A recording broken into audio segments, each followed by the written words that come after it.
The bill was sitting on the nurse's station desk when Carol Demming came in for her morning shift, and she knew before she picked it up that something was wrong. Not with the bill itself. The numbers were correct. The insurance breakdown was accurate. The remaining balance was what she had calculated it would be when she processed the admission 3 days earlier. What was wrong was that the balance, which had been $11,400 on the previous afternoon when she left, was now zero. It was a Tuesday morning in October 1997, and Carol had been a registered nurse at Jersey Shore University Medical Center in Neptune, New Jersey, for 14 years, and she had never seen a balance go from $11,000 to zero overnight without a payment plan being established, without paperwork, without any of the bureaucratic infrastructure that surrounded the movement of money in a hospital system. She checked the system. The payment had been made at 11:23 p.m. the previous evening, in full, by cashier's check. The name on the check was a holding company she didn't recognize. The memo line said, "For a patient who needed it." She stood at the nurse's station for a long moment. Then she went to check on the patient in room 214. His name was Arthur Gaines.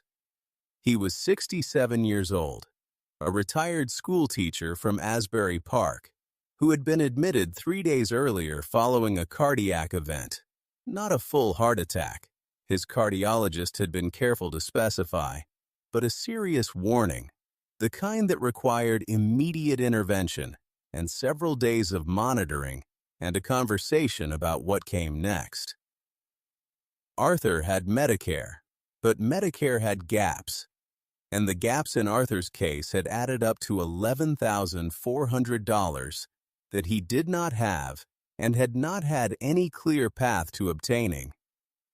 He had not told his daughter about the bill. His daughter Linda was 34 and lived in Trenton with 2 young children and a mortgage that did not leave room for $11,000 of emergency. Arthur had spent 2 of his 3 days in room 214 trying to work out, in the quiet way of a man who had always handled things himself, how to handle this. When Carol came in that Tuesday morning, Arthur was sitting up in bed eating breakfast and looking out the window at the October sky with the particular expression of a man who has not yet received news that would change his expression. Carol told him the bill had been paid. Arthur looked at her. He asked her to repeat it. She did. He asked how. She told him what she knew, which was not much. A cashier's check, a holding company name, a memo line. Arthur looked at the window for a moment. Then he looked back at Carol and said, "Who does something like that?" Carol said she didn't know. She found out 3 years later, which is where this story actually begins, though the thing that begins at the beginning is the reason the end means what it means. Arthur Gaines had grown up in Asbury Park. He had taught 8th grade English at Asbury Park Middle School for 31 years, from 1961 to 1992. He had taught in the specific way that certain teachers teach when they understand that what they are actually doing is not transferring information, but building the capacity in young people to think about the world with some degree of accuracy and care.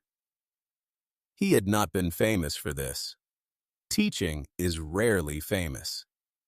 But he had been consistent, and he had been present in the way that certain teachers are present, fully, without the portion of themselves held back for other things.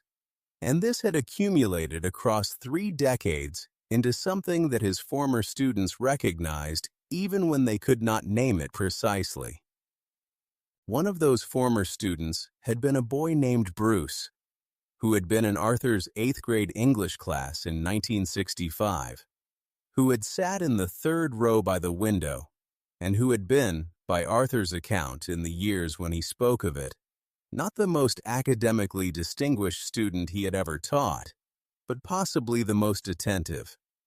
Not attentive to the curriculum specifically, attentive to language, to the way words landed, to the difference between a sentence that told you something and a sentence that made you feel something.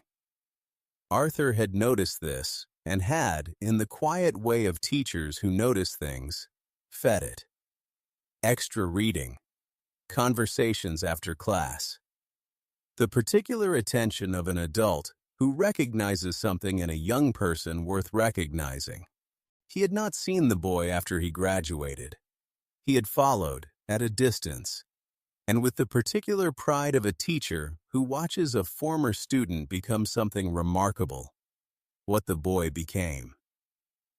He had attended 2 concerts over the years, once in 1978 and once in 1985, and had stood in the crowd with the same feeling he had when he watched any of his former students do something in the world. A feeling that was partly pride and partly something more private, a knowledge that he had been in the room at the beginning of something. He had never reached out. It had not seemed appropriate. The relationship had been what it was, and he was not a man who tried to extend relationships beyond their natural shape. What he did not know, lying in room 214 in October 1997, was that the boy from the 3rd row by the window had heard about his hospitalization through a connection neither of them had known they shared. A former Asbury Park neighbor who had mentioned it in passing to someone who mentioned it to someone else. The way information moves through small towns, even when the people involved have left them. The cashier's check had been arranged through an intermediary, because Arthur Gaines was not a man who would have accepted the money if he knew where it came from. And the person sending it knew this because he had sat in Arthur's classroom for a year and understood, at some level that had stayed with him across 3 decades, exactly what kind of man Arthur Gaines was. Carol Demming did not find out any of this until the autumn of 2000, when a journalist working on a piece about Springsteen's connections to Asbury Park mentioned Arthur's name in the course of reporting, and eventually traced the story of the hospital bill back to her through a former colleague who had been working the night shift the evening the check arrived. The journalist called Carol. She confirmed what she remembered. The journalist eventually confirmed the source of the payment through the holding company's records. Carol has thought about that Tuesday morning many times since. Not about the famous name behind the holding company, though that was what the journalist wanted to write about. She has thought about the memo line on the cashier's check, for a patient who needed it. She has been a nurse for 37 years. She has seen the hospital billing system from the inside across nearly 4 decades, and she has a precise understanding of what $11,000 means to a retired schoolteacher on Medicare with no savings. She has seen what happens to patients when bills like that arrive. The fear, the negotiation, the impossible arithmetic, the way a medical crisis becomes a financial crisis, and the two compound each other in ways that slow recovery and add suffering to what is already sufficiently difficult. She has never seen another balance go from 11,000 to 0 overnight without paperwork. She has thought about what it would have meant to Arthur Gaines to spend a 3rd day in that room working out the arithmetic, and then a 4th, and then to go home with the bill following him, the way bills follow people, into the apartment and onto the kitchen table, and into the space where rest and recovery are supposed to happen. He went home without the bill. He recovered without the arithmetic. He lived for 9 more years after that October, in good health relative to his age, and died in 2006 at 76, in the apartment in Asbury Park, where he had lived for 40 years. Linda, his daughter, found out about the hospital bill the same way Carol did, through the journalist in 2000. She called her father and asked him about it. Arthur confirmed what he knew, which was what Carol had told him: a cashier's check, a holding company, a memo line. He had not pursued it further because he understood instinctively that the anonymity was intentional, and that honoring the intention was the correct response. Linda asked him if he had a guess about who it was.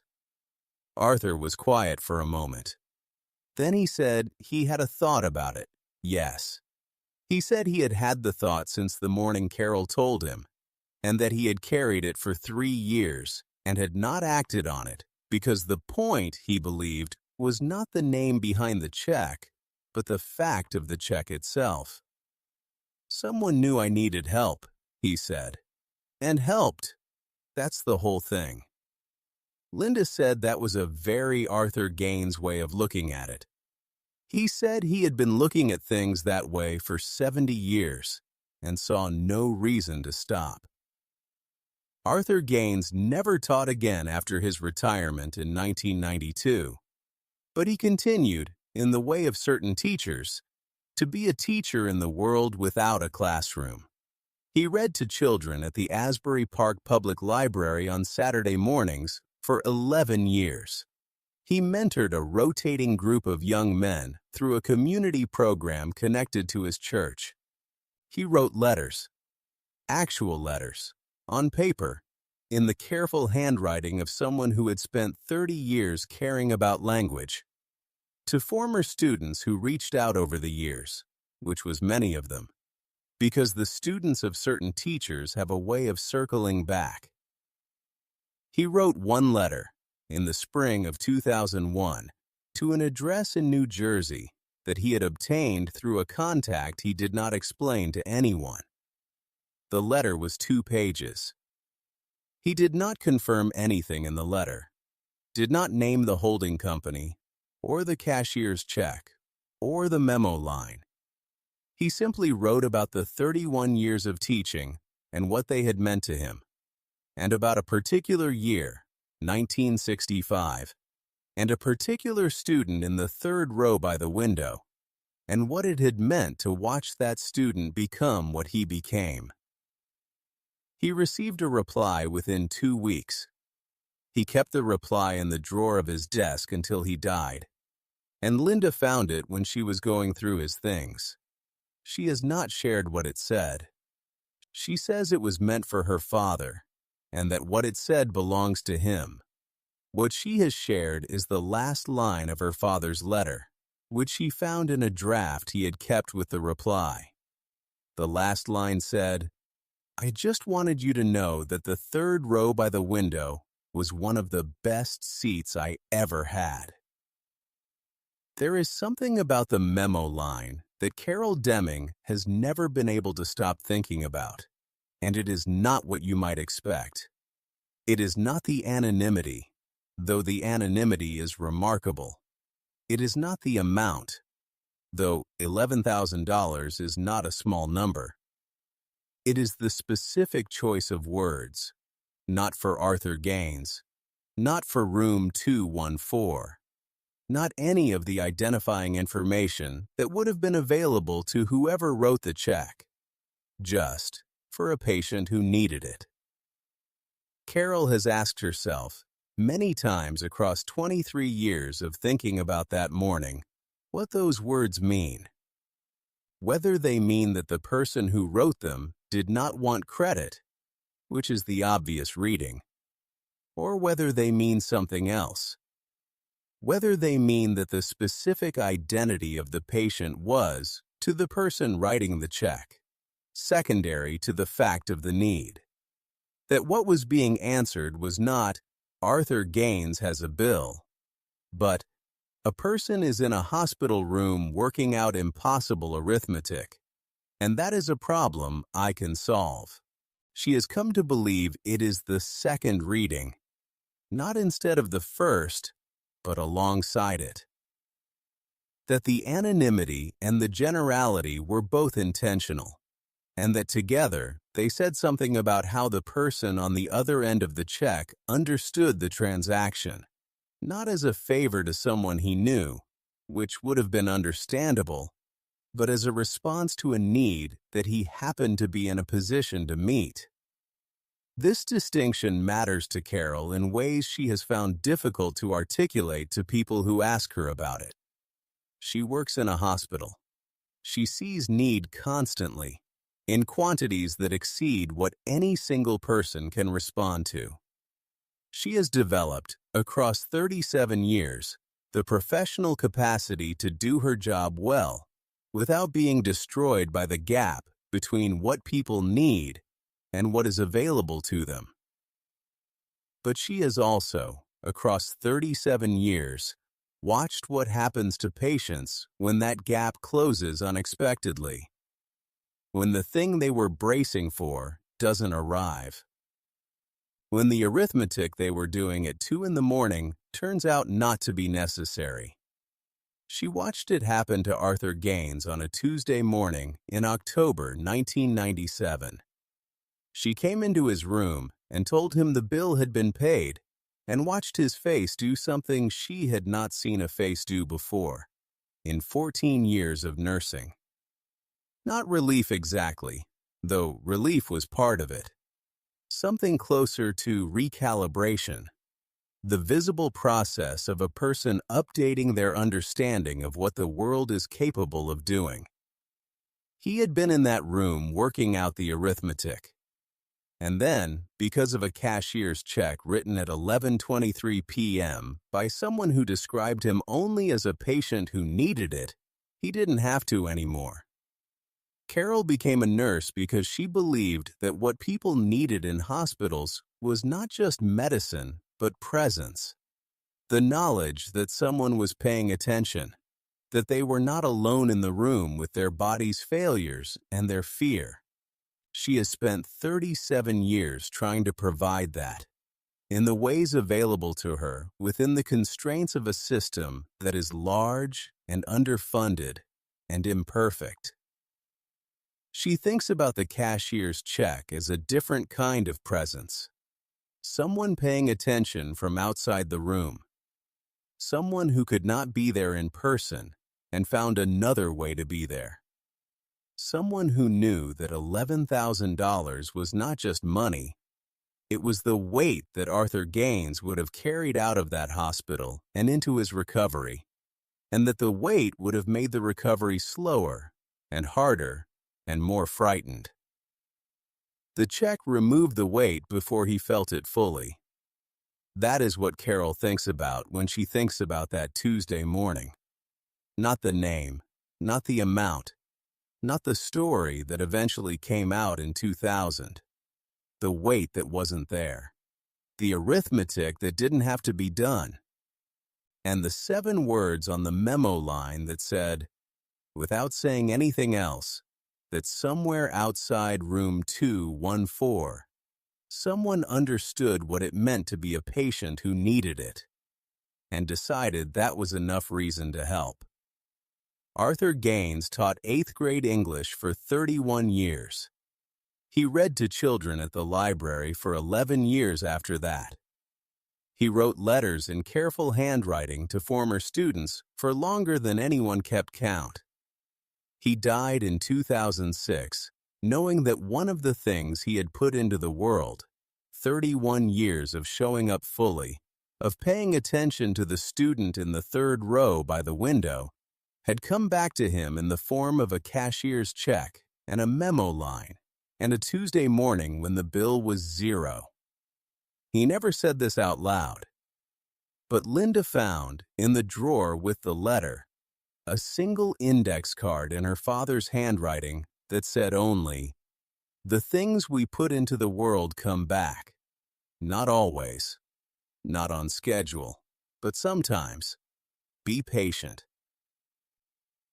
If this story moved you, make sure to subscribe and hit the like button.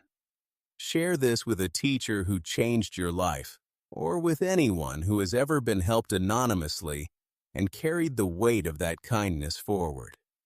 Have you ever received help from someone who asked for nothing in return? Tell us in the comments.